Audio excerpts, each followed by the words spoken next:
The recent Giants news of firing Pat Shurmur and keeping Dave Gettleman has blown up in so much of a proportion that it's unfathomable. Sorry, it's just the braces, I guess. But it's unfathomable how much people are talking about this that are not even Giants fans, and I guess I just have to go out there and educate people once again, and maybe I gotta make this video for Giants fans as well, who are just not seeing the bigger picture here and just really are looking from the outside in. Like, I can understand other people, other fans of football, other NFL media guys out there that just don't understand, other YouTubers that just don't understand the point of view and are looking from the outside looking in, because this was the right move for the New York Giants. This was the right move to get rid of Pat Shurmur and keep Dave Gettleman. Now, I'm going to preface this by saying this: no GM is perfect, and nobody is perfect. I think that's cliche. I think that's just basic, self-explanatory knowledge that I don't think we need a lesson on, okay? We don't need to go back into kindergarten and preschool. It's like, nobody's perfect, okay? We don't need to talk about that. But I do need to preface that because it seems like anybody that has a job needs to be doing their job 100% correct in order for them to be doing, quote-unquote, a good job. Nobody in the NFL is going to be perfect. You look at a player, they're going to have their bad games. Look at a coach, they're going to have their days where they're not, game managing the right way. It may become a pattern of some sort, and maybe that's when you say it's a problem, right? Pat Shurmur, for example. Dave Gettleman probably may not have made moves that are pleasing to any other fan. Like, they're just mind-blowing, right? They're groundbreaking, they're internet-breaking. Letting Landon Colllins go, letting Josh Norman go, trading Odell Beckham. These were things that need to happen. You got non-Giants fans blaming Dave Gettleman. You traded one of the best wide receivers in the NFL. You traded Damon Harrison. You traded this and that. You traded... Okay, let's talk about the teams that now have these players. Damon Harrison is a Detroit Lion. The Detroit Lions won 3 games this year. The Cleveland Browns, who have Baker Mayfield, Odell Beckham, Jarvis Landry, Nick Chubb. The Browns, for the first time in Browns history, have had 2 1,000-yard receivers and a 1,000-yard rusher. Great statistical numbers. Fantastic. What was their record? 6-10. They had a worse record last year than they did this year. Last year they went 7-9. This year they go 6-10 with Odell Beckham and Jarvis Landry. So you tell me if it was a good move to get rid of Odell Beckham and get a Dexter Lawrence, a young, talented player, and also get an O'Shane Ximines to help build a team together, not just focus on one guy. Because when you focus on one guy, when you focus on all the star players you can gather, you're going to get the Cleveland Browns. Damon Harrison, non-existent with the Detroit Lions. Maybe he's putting up some good numbers. Is he helping the team win? Maybe people are blaming, the team for getting rid of Janoris Jenkins. We'll see what he does with the New Orleans Saints. But I guess people are just too thick-skulled to really dive into that. They're just saying, oh, they got rid of Odell Beckham. Oh, they got rid of Landon Collins. What did Landon Collins do this year?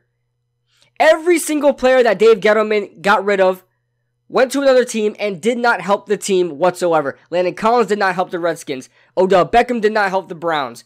Damon Harrison did not help the Lions. So I just want to get that out the way. Now, I made a video on this already. I don't need to go into the specifics of why Pat Shurmur got fired. We all know why he got fired, okay? His game management was terrible. His play calling was terrible. The way he utilized our players was terrible. He had Saquon Barkley, didn't know how to use him. He would run him less than 15 times a game. That is not Dave Gettleman's doing whatsoever. That is Pat Shurmur's doing, and Pat Shurmur's doing alone. Now, I want to get into what a GM does, because it seems like a lot of people don't know what a GM does. A GM is supposed to pretty much be the provider. Okay? He's going to go out and get the free agents. He's going to go out and deal with all the contracts. He's going to go out and draft players. Now, whether or not you want to say that Dave Gettleman did a good job in free agency or not, he had some good signings, he's had some bad signings, more bad than good. But you have to realize that they're not all going to be groundbreaking, great moves that is going to help the Giants, success in the future.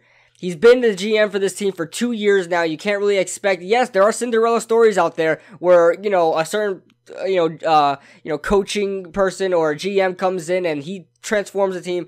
Once out of probably every 15 times that would happen. This just not is the case. But he has been building up this team slowly but surely. It's getting there. There is a process to everything. There is a process. And Dave Gettleman is the provider. Let's go over the last 2 drafts of who Dave Gettleman has drafted. And you just tell me if they ring a bell in your head. These are the past 2 drafts of notable guys that just come to my head here.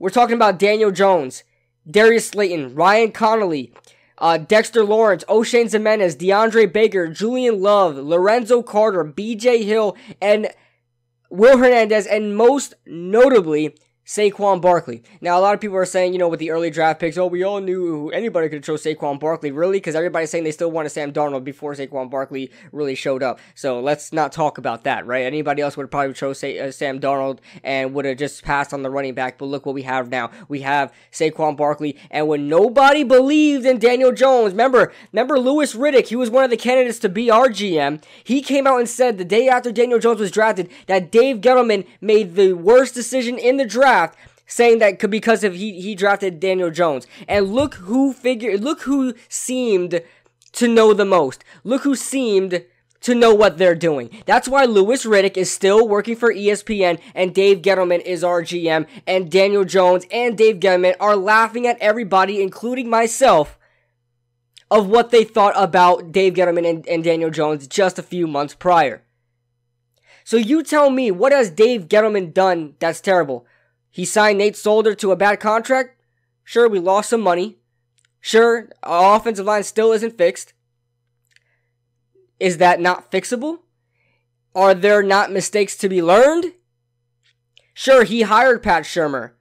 Is there not mistakes to be learned? Now we have an opportunity to get a guy like Matt Rule. Now we have an opportunity to get a guy like Eric Bieniemy, right?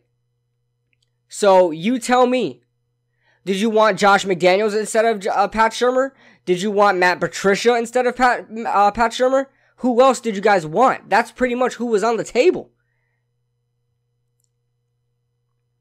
You guys tell me. The GM is supposed to be the provider. Dave Gettleman has provided. These past 2 drafts, all those guys I've mentioned have unimaginable ceilings. Ridiculous ceilings. Both on the offense and defense. We have one of the most youngest defenses in the NFL. That's why we are not good yet. We need to get the right coaching in there. And that's one thing I do blame on Gettleman. That's something that he needs to figure out, is hiring the right coaches, because at the end of the day, he is responsible for those coaches' jobs. But he is the provider. What his job is done. He's hired other people to do their job. They're just not doing it. So you look at the roster from now, and then you look at the roster from 2017. It's a totally different roster. It just depends. The production is near the same because the coaching has not progressed. So Dave Gettleman should not have been fired. Now, we're going to see what he does this season and who he hires, because that all depends on it as well.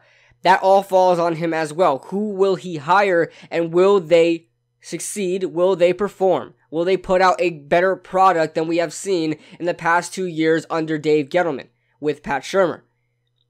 If we get a guy like Eric Bieniemy, we get a guy like Don Martindale, we get a guy like any of these guys, right? Will they do better than Pat Shurmur? It's pretty much what Dave Gettleman's job depends on. I had a bunch of stuff here. I guess I'm not really going to get into it all, but that's the video, guys. Let me know your thoughts in the comment section below. I'm just letting it out there for you guys. Dave Gettleman should not have been fired. Pat Shurmur was the guy to let go. James Bettcher should be next. Just recycle everything. James Bettcher won't be our defensive coordinator, by the way. If we're getting a new head coach, you better believe we're getting a new defensive coordinator. They're just not going to do it.